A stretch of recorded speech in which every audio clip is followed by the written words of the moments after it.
Nah gini dong baru mantap.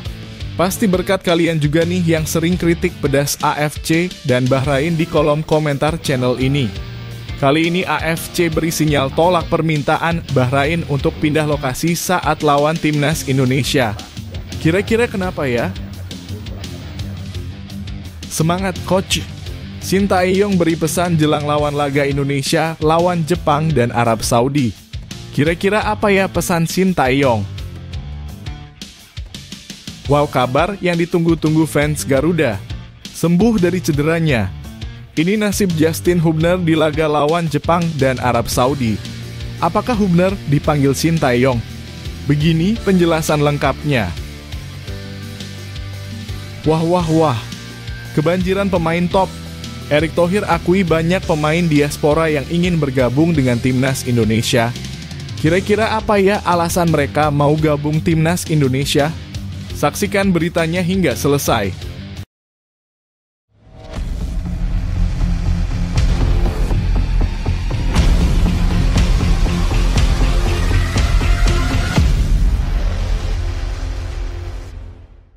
Mohon subscribe channel Timnasku Indonesia agar tidak ketinggalan informasi Timnas Indonesia. Nasib Justin Hubner di laga lawan Jepang dan Arab Saudi.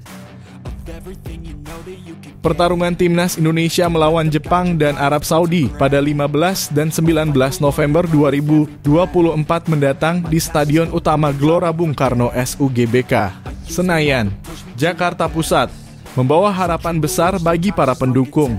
Salah satu kabar yang mencuri perhatian adalah kondisi terkini dari Justin Hubner, bek muda berusia 21 tahun yang sebelumnya absen dalam 2 laga penting saat Indonesia menghadapi Bahrain dan Cina. Kabar gembira datang dari Ketua Badan Tim Nasional (BTN) sekaligus manajer Timnas Indonesia Sumarji. Ia mengonfirmasi bahwa Justin Hubner telah pulih dari cedera yang membuatnya terpaksa melewatkan 2 pertandingan terakhir. Kehadiran Hubner sangat dinanti karena peran vitalnya di lini belakang yang mampu menjaga stabilitas pertahanan tim. Dengan postur tubuh yang ideal dan kecepatan dalam mengantisipasi serangan lawan, Hubner menjadi salah satu pilar penting dalam strategi bertahan timnas Indonesia. Selain Hubner, Sumarji juga mengabarkan bahwa Jordi Amat telah pulih setelah sempat ditarik keluar saat pertandingan melawan Bahrain. Amat, pemain naturalisasi dengan pengalaman luas di Eropa, diharapkan bisa kembali memperkuat tembok pertahanan timnas Indonesia. Meski tidak tampil saat melawan Cina, pemulihannya menjadi kabar baik yang menambah kepercayaan diri tim. Tambahan kekuatan lain datang dari Jay Edzes yang dikabarkan akan dipanggil untuk menghadapi Jepang dan Arab Saudi. Pemain yang bermain di Serie A bersama Venezia ini sebelumnya absen dalam pertandingan melawan Udinese karena alasan keluarga. Pemanggilan Edzes menambah variasi opsi pelatih untuk memperkuat formasi pertahanan. Dengan formasi pertahanan yang mulai solid dan kabar baik terkait pulihnya Hubner dan Amat, harapan pendukung timnas Indonesia kembali membuncah. Menghadapi tim sekelas Jepang dan Arab Saudi tentu bukan tugas mudah. Kualitas permainan yang tinggi dan kecepatan serangan balik menjadi tantangan berat bagi lini pertahanan Indonesia. Namun dengan kembalinya Hubner yang diharapkan bisa tampil dalam kondisi terbaiknya, timnas Indonesia memiliki peluang untuk memberikan perlawanan ketat. Kesimpulannya, berdasarkan informasi yang diberikan Sumarji, Justin Hubner dipastikan telah pulih dari cedera dan memiliki kemungkinan besar untuk turun bermain dalam pertandingan melawan Jepang dan Arab Saudi. Hal ini tentu memberikan angin segar bagi tim dan pendukung yang menantikan performa maksimal dari para pemain terbaik. Bagaimana menurut kalian, apakah dengan kembalinya Hubner, Amat, dan masuknya Edzes, timnas Indonesia bisa mengimbangi kekuatan lawan-lawan berat seperti Jepang dan Arab Saudi? Apakah menurut kalian pertahanan Indonesia kini cukup solid untuk menghadapi serangan cepat dari kedua tim lawan? Mari bagikan pendapat kalian di kolom komentar dan dukung timnas Indonesia bersama-sama.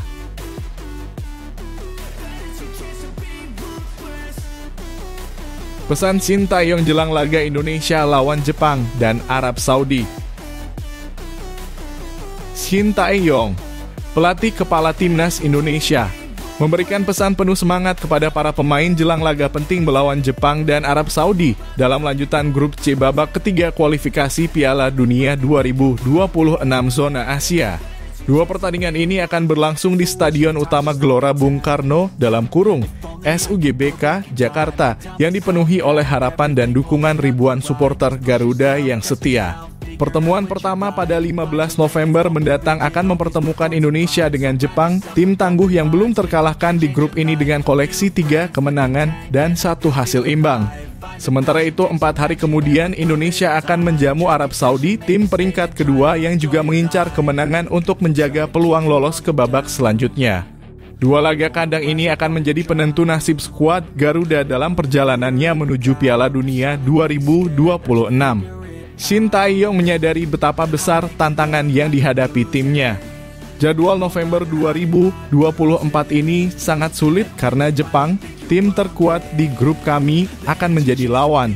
Karena ini adalah 2 pertandingan kandang, kami harus berusaha semaksimal mungkin, ujarnya penuh keyakinan dalam wawancara dengan media Korea Selatan, Chosun. Ucapan itu menggambarkan tekad dan optimisme sang pelatih untuk memotivasi para pemain agar memberikan penampilan terbaik mereka. Dalam pesan khususnya kepada tim, Shin menekankan pentingnya semangat juang tanpa henti. Sampai titik darah penghabisan, kami harus bekerja keras, tambahnya. Kalimat ini menunjukkan betapa besar komitmen dan usaha yang diharapkan dari skuad Garuda dalam menghadapi tantangan berat ini. Tekad tersebut tidak hanya ditujukan kepada pemain, tetapi juga menjadi panggilan kepada seluruh pendukung timnas Indonesia agar memberikan dukungan tanpa henti. Posisi Indonesia di klasemen sementara memang tidak menguntungkan.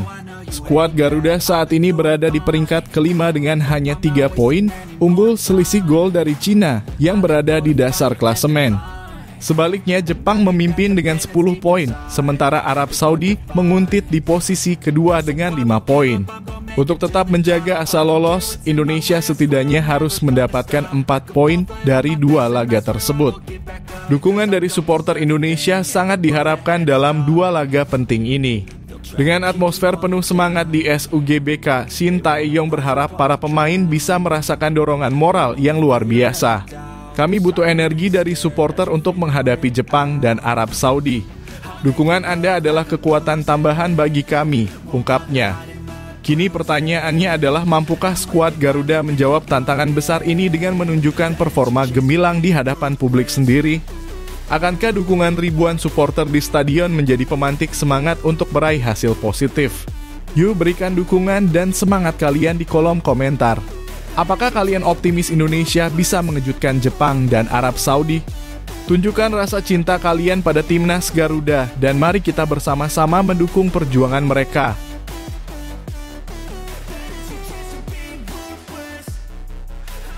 AFC beri sinyal tolak permintaan Bahrain untuk pindahkan laga lawan timnas Indonesia. Narasi seputar penolakan AFC terhadap permintaan Bahrain untuk memindahkan pertandingan melawan timnas Indonesia menjadi topik hangat yang menggugah banyak reaksi dari para penggemar sepak bola Indonesia. Laga yang dijadwalkan pada 25 Maret 2024 dalam lanjutan kualifikasi Piala Dunia 2026 dipastikan bakal tetap digelar di Jakarta. Meskipun Bahrain sempat meminta pertandingan dipindahkan ke tempat netral karena alasan keamanan pemain mereka. Sinyal penolakan dari AFC ini seperti angin segar bagi pendukung setia timnas Indonesia. Sebelumnya, Bahrain mengajukan permintaan pemindahan lokasi pertandingan dengan alasan khawatir akan keselamatan para pemain mereka setelah menerima ancaman dari netizen Indonesia. Ancaman-ancaman tersebut muncul setelah insiden kontroversial dalam laga di Stadion Nasional Rifah pada 10 Oktober 2024, di mana wasit asal Oman, Ahmed Al-Kaf, dianggap tidak netral dan memberikan tambahan waktu hingga menit ke-99, yang berujung pada gol kemenangan Bahrain. Insiden ini memicu kemarahan para supporter timnas Indonesia, baik di stadion maupun di media sosial. Namun, AFC tampaknya memilih untuk menolak permintaan Bahrain tersebut.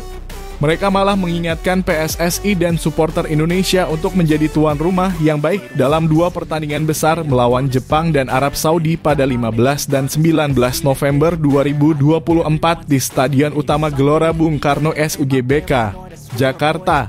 AFC menekankan pentingnya menjaga reputasi dan menghindari potensi sanksi yang dapat merugikan timnas Indonesia. Pernyataan Sekretaris Jenderal dalam kurung Sekjen PSSI Yunus Nusi menggarisbawahi upaya PSSI dalam menjamin keamanan dan kenyamanan tim tamu. PSSI selalu berusaha melayani setiap tim tamu yang datang ke Indonesia sebaik mungkin, ujarnya, menekankan bahwa kekhawatiran Bahrain seharusnya tidak beralasan. Lebih lanjut, ia mengajak para supporter untuk menunjukkan bahwa kecintaan mereka pada timnas Indonesia tidak berujung pada tindakan merugikan yang justru akan menghantam balik reputasi PSSI dan timnas. Di sisi lain, PSSI juga berharap AFC mengerti bahwa respons emosional dari publik Indonesia tidak lain adalah bukti cinta dan loyalitas yang besar terhadap tim Garuda. Walau terkadang dinilai berlebihan, semangat ini menunjukkan betapa pentingnya timnas di mata masyarakat. Sorakan semangat, nyanyian, hingga diskusi hangat di media sosial menggambarkan betapa sepak bola menjadi bagian tak terpisahkan dari kehidupan banyak orang di Indonesia. Sekarang semua mata tertuju pada SUGBK di mana duel melawan Jepang dan Arab Saudi akan menjadi pembuktian apakah Indonesia benar-benar mampu menjadi tuan rumah yang ramah dan disiplin. Para netizen dan supporter diminta untuk mendukung dengan penuh semangat namun tetap menjaga etika. Bagaimana pendapat kalian? Apakah keputusan AFC ini adil? Mampukah supporter timnas Indonesia menjaga reputasi baik dan membuat atmosfer pertandingan tetap kondusif? Tulis komentar kalian di bawah, bagikan pendapat, dan mari dukung Garuda dengan sportivitas yang tinggi.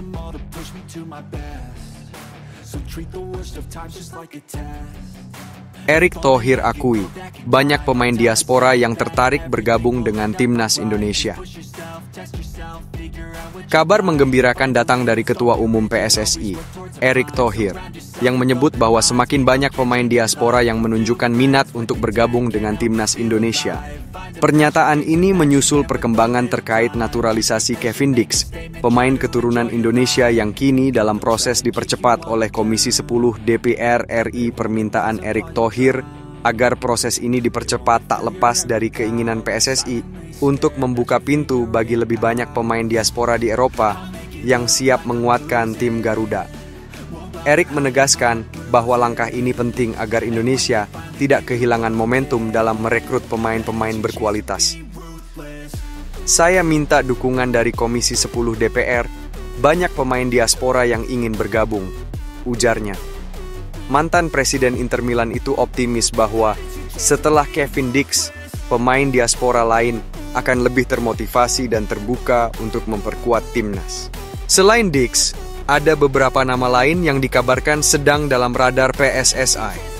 Salah satu yang paling mencuat adalah Ole Romeni, penyerang sayap FC Utrecht yang telah dirumorkan sejak lama. Pemain berusia 24 tahun ini disebut-sebut telah melakukan komunikasi dengan Erick Thohir dan tengah mempertimbangkan tawaran tersebut. Meski begitu, Romeni mengakui bahwa ia masih perlu mempertimbangkan banyak aspek sebelum membuat keputusan final. Wajar jika Romeni memprioritaskan panggilan dari timnas Belanda, mengingat usianya yang masih muda dan kariernya yang menjanjikan di Eropa.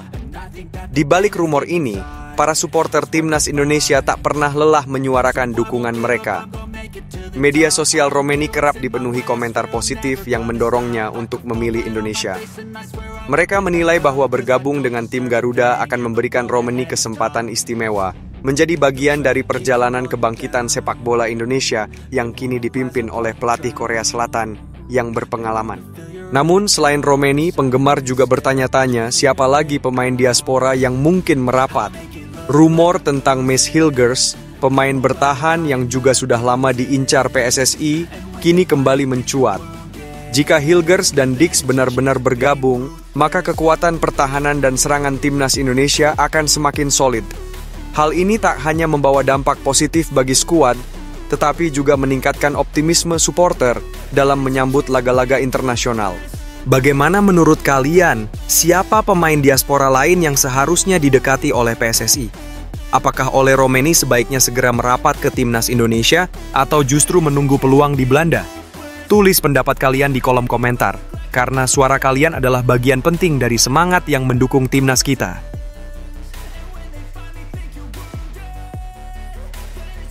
Shin Tae-yong coret pemain ini jelang lawan Jepang dan Arab Saudi.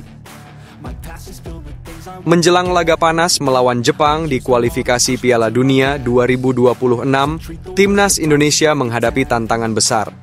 Pelatih Shin Tae-yong tampaknya harus membuat keputusan sulit dengan mencoret beberapa pemain kunci. Hal ini tentu mengundang perhatian para penggemar sepak bola tanah air yang khawatir akan kekuatan skuad Garuda saat menjamu tim raksasa Asia tersebut. Salah satu nama yang menjadi sorotan adalah Asnawi Mangkualam, kapten yang dikenal dengan semangat juangnya yang tinggi. Sayangnya, cedera hamstring parah yang dialaminya saat membela Port FC di Liga Thailand memaksanya absen dalam beberapa pertandingan penting, termasuk saat Port FC bertemu dengan Muang Thong United. Meski Asnawi sempat mencetak gol dalam pertandingan terakhirnya, kondisinya tidak memungkinkan untuk ikut serta melawan Jepang. Absennya Asnawi tentu menjadi pukulan telak bagi lini pertahanan Timnas Indonesia yang membutuhkan sosok berpengalaman seperti dirinya. Berikutnya, Ivar Jenner, gelandang muda yang menjadi tandem andalan Tom Hay di lini tengah, juga dipastikan absen karena akumulasi kartu kuning. Kartu kuning yang didapat saat laga melawan Vietnam di putaran kedua dan saat melawan Cina di putaran ketiga membuat Ivar harus menepi selama satu pertandingan. Kehilangan Ivar di lini tengah akan mengurangi kreativitas dan stabilitas permainan Timnas, mengingat perannya yang penting dalam distribusi bola dan pertahanan. Malik Rizaldi menjadi pemain ketiga yang kemungkinan besar dicoret dari daftar pemain melawan Jepang. Winger lincah ini menunjukkan performa apik saat debut melawan Bahrain, tetapi cedera kaki kiri yang didapat saat membela Persebaya Surabaya melawan PSM Makassar pada 23 Oktober membuatnya absen. Persebaya telah mengonfirmasi bahwa cedera ini cukup serius, sehingga butuh waktu pemulihan lebih lama. Malik, yang dikenal dengan kecepatannya dalam menusuk pertahanan lawan, tentu sangat dirindukan oleh penggemar Timnas yang berharap melihat permainan eksplosifnya di laga nanti. Ketiga pemain ini adalah bagian penting dari strategi Shin Tae-yong, dan absennya mereka menambah beban berat di bahu sang pelatih. Shin harus memutar otak untuk mencari pengganti yang mampu menjaga kualitas permainan dan menghadirkan tantangan bagi Jepang. Supporter pun berharap pemain pengganti seperti Marcelino Ferdinand, Pratama Arhan, atau Ramai Rumakiek bisa tampil optimal dan mengisi kekosongan ini dengan baik. Bagaimana menurut kalian? Apakah absennya Asnawi, Ivar, dan Malik akan memengaruhi hasil pertandingan melawan Jepang? Siapa pemain pengganti yang menurut kalian bisa mengambil alih peran mereka dan membawa Timnas Indonesia meraih hasil positif? Tulis pendapat kalian di kolom komentar. Dukungan dan opini kalian sangat berarti untuk semangat Timnas kita.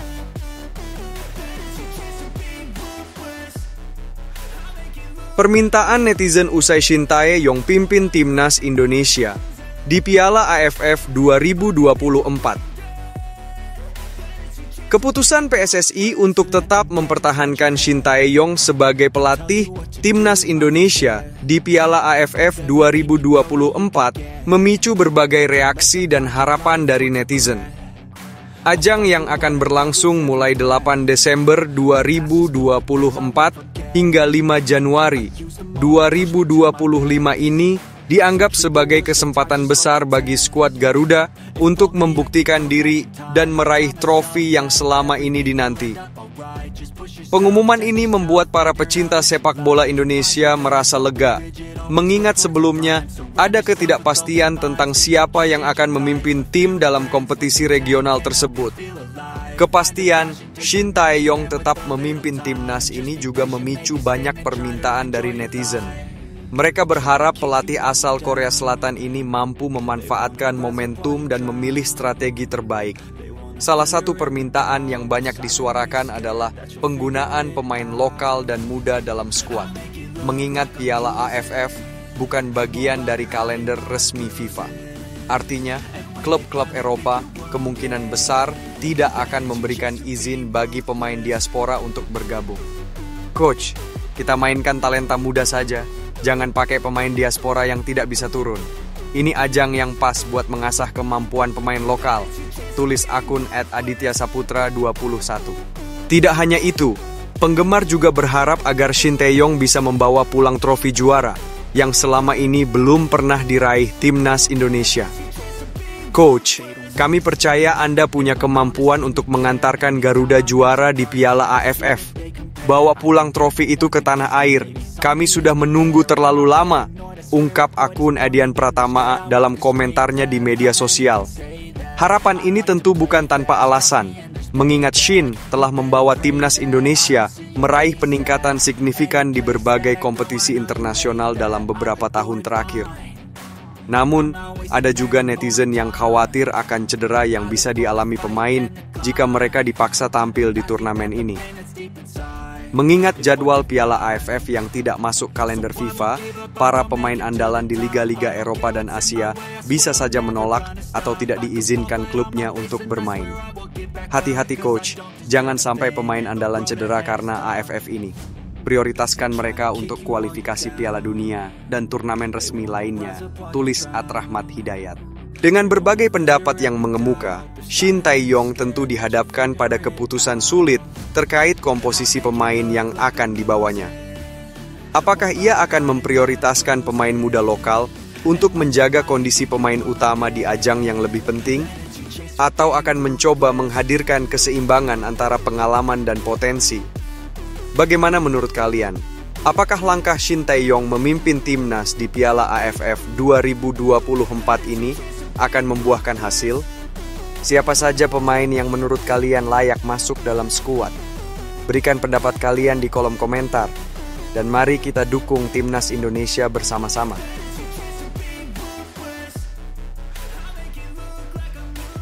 Shin Tae-yong lakukan hal terbaik untuk lawan Jepang dan Arab Saudi. Shin Tae-yong, pelatih kepala timnas Indonesia, kembali menjadi sorotan jelang pertandingan penting melawan dua raksasa sepak bola Asia, Jepang dan Arab Saudi. Bertempat di Stadion Utama Gelora Bung Karno, Jakarta, pertandingan ini akan menjadi ujian berat bagi skuad Garuda dalam lanjutan grup C putaran ketiga kualifikasi Piala Dunia 2026 zona Asia. Dengan dukungan penuh para supporter setia, Shin berjanji untuk melakukan yang terbaik agar timnas Indonesia dapat mempersembahkan hasil yang memuaskan. Pertemuan dengan Jepang dan Arab Saudi bukan hanya sekadar pertandingan biasa. Jepang, yang saat ini memuncaki klasemen dengan rekor sempurna tanpa kekalahan di 4 pertandingan sebelumnya, datang dengan kepercayaan diri tinggi. Sementara itu, Arab Saudi, yang sedang dalam masa transisi setelah pergantian pelatih akibat rentetan hasil buruk, tetap menjadi ancaman serius dengan kualitas pemain dan pengalaman mereka di kompetisi internasional. Dalam pernyataannya, Shin Tae-yong mengakui bahwa tantangan yang dihadapi timnas sangat besar. Ini akan menjadi tantangan berat karena kami harus menghadapi Jepang, tim terkuat di grup kami. Namun, karena kami memainkan 2 pertandingan di kandang sendiri, saya akan berusaha sebaik mungkin, ujarnya dengan penuh keyakinan. Pernyataan tersebut memperlihatkan determinasi pelatih asal Korea Selatan itu untuk memberikan yang terbaik, tak hanya untuk timnya, tetapi juga bagi seluruh pencinta sepak bola Indonesia. Hasil buruk di pertandingan sebelumnya, di mana Indonesia ditahan imbang oleh Bahrain dan kalah dari Cina, menjadi catatan penting bagi Tae-yong. Kekalahan tersebut menempatkan Indonesia di posisi kelima klasemen sementara, situasi yang mendesak timnas untuk segera bangkit. Kami belajar dari kekalahan itu, dan fokus kami sekarang adalah memperbaiki segala kekurangan untuk tampil maksimal saat melawan Jepang dan Arab Saudi, tambahnya. Untuk persiapan menghadapi laga krusial ini, Tae-yong berencana memanggil 29 pemain, termasuk para pemain yang berkarier di luar negeri. Mereka diharapkan sudah berkumpul pada 10 November agar persiapan bisa berjalan optimal. Melibatkan pemain yang berpengalaman di Liga Internasional, diharapkan dapat menambah kekuatan tim dan memberi dimensi baru dalam permainan timnas. Pertanyaan yang muncul di benak para pendukung tentu, apakah ini cukup untuk menghadapi Jepang yang sedang dalam performa terbaiknya? Ataukah Indonesia mampu memanfaatkan dukungan penuh supporter di stadion untuk memberikan kejutan kepada 2 raksasa sepak bola Asia tersebut? Shin Tae-yong tentu sadar bahwa tekanan ini sangat besar, namun ia meyakini bahwa kerja keras, strategi yang matang, dan semangat bertanding akan menjadi kunci keberhasilan. Para pencinta sepak bola di seluruh Indonesia menanti dengan penuh antusias dan harapan. Bagaimana menurut kalian? Apakah Shin Tae-yong dan timnas mampu mengatasi tantangan ini dan meraih kemenangan di kandang? Berikan pendapat kalian di kolom komentar dan jangan lupa dukung terus Garuda di Dadaku.